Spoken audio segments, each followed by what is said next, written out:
Hi, friends. Welcome to another scintillating edition of Socially Distant. And because I got up on the wrong side of the bed, I'm Brian Noonan. Well, it is another Freeform Friday here at Socially Distant, and such a big day here at Socially Distant HQ. I just got back from dropping the dogs off at the groomers to get a bath and a nail trim. Yes, I know. I won't go to the barbershop, which explains the sweat stained hat, which will be covering my out of control locks for the foreseeable future. But the dogs have to go. Now, why do the dogs have to go get a bath? Well, because my wife and daughter tell me that the dogs stink. Now, admittedly, it has been a little while since we gave the dogs baths. I'm not the biggest on dog hygiene, and since I really have no sense of smell, I don't know when they stink. Yes, is that a revelation? A lot of you who know me and have listened to me for a while know that I have no sense of smell. Never have. It is a blessing and a curse. A curse, of course, because I've never smelled the likes of a rose or chocolate chip cookies or bread baking or been able to nestle into my wife's neck and smell her lovely perfume. A curse, that's why. But a blessing because I've also never had to smell somebody who dropped a deuce. I've never smelled a wayward fart. I've never smelled rancid meat. I also can't tell if milk is spoiled or food is bad. So I live on the edge all the time. And if there's ever a gas leak, forget about it. I need a canary with me at all times. So anyway, I can't smell. That's why I don't know that the dogs stink, but I look at them and I go, "Yeah, you're probably pretty mangy, so we'll go get you a bath."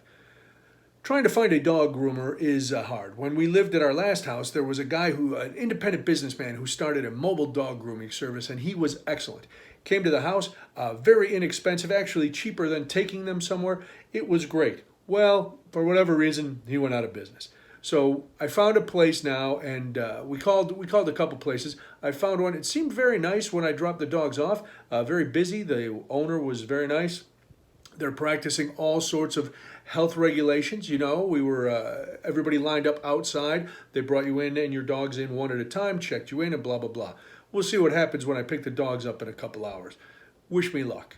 And I guess they won't smell. They always. Here's the thing. Anytime I pick the dogs up from getting groomed, there's a bandana around their neck. Like I took them in as dogs and they came out as dirty hippies. Clean dogs, dirty hippies. I don't know what the bandana thing is. I don't know what the scarf thing is. Maybe it's just a way for the dogs to feel pretty. But I'll be honest, my dogs hate them. The minute we get home or get in the car, they're clawing at these things trying to get them off their neck. You know why? Because they're dogs. And you don't dress up dogs. Don't at me. If you dress up your dog, stop. Your dog is not a people. Your dog is a dog. And a dog is an animal. And they have a fur coat. And they really don't need to be dressed in a cardigan sweater. All right, that's that. It is also Father's Day weekend, so happy Father's Day to all the dads. I know there are a lot of people who fill the role of dads, and you should be celebrated as well. I want to wish a happy Father's Day to you as well if you fill that role. But for the dads who've stuck around and done the best they could, happy Father's Day. For the dads who've stuck around and been really crappy dads, you don't get any good wishes from me, other than try better. Okay. Now I am by far not a perfect dad, and it is something that I work on and I worry about all the time. My dad, unfortunately, has been gone for a while, and like a lot of guys, we had a relationship that was good at times and bad at others. Because as guys grow up, they want to be, they want to be the lead dog. They want to be the alpha, and dad is always the alpha. So there's that natural butting of heads. I did never pin my dad down though and bite his neck like a dog trying to prove I was the leader of the pack. But we argued in other ways. But I do miss him, and I think about him a lot. So on Father's Day, I know many of us will be thinking about our dads that aren't here anymore. The dads who are here, myself included, are probably dreading it on a small level because, quite frankly, our children try to get us gifts, and I appreciate that, and our wives try to help, and they want to make Father's Day a special day. But there's really, dads, do you really care about Father's Day as a dad? For the last 24 years since I've become a father, I've asked for one thing every Father's Day: a piece of quiet. And I call it a piece of quiet because when I said peace and quiet to my daughter when she was a little kid, she mistook it as peace of quiet. So she would always say, "I'm going to give Dad a piece of quiet." I've never gotten a piece of quiet for Father's Day. Just this morning, my wife was saying something about Sunday, and I said, "You know what I would really like?" She said, "Yeah, you're not getting it."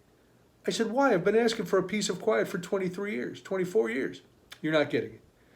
So alas, another Father's Day will come and go. I will not get my piece of quiet, like most dads. Really, I know the politically correct line is, oh, I just want to spend time with my family. That's all I want. We want some time to ourselves where we don't have to worry about doing anything with our family, where we can be selfish for even just a couple hours. I know moms say that same thing on Mother's Day and everybody's like, oh, that's great.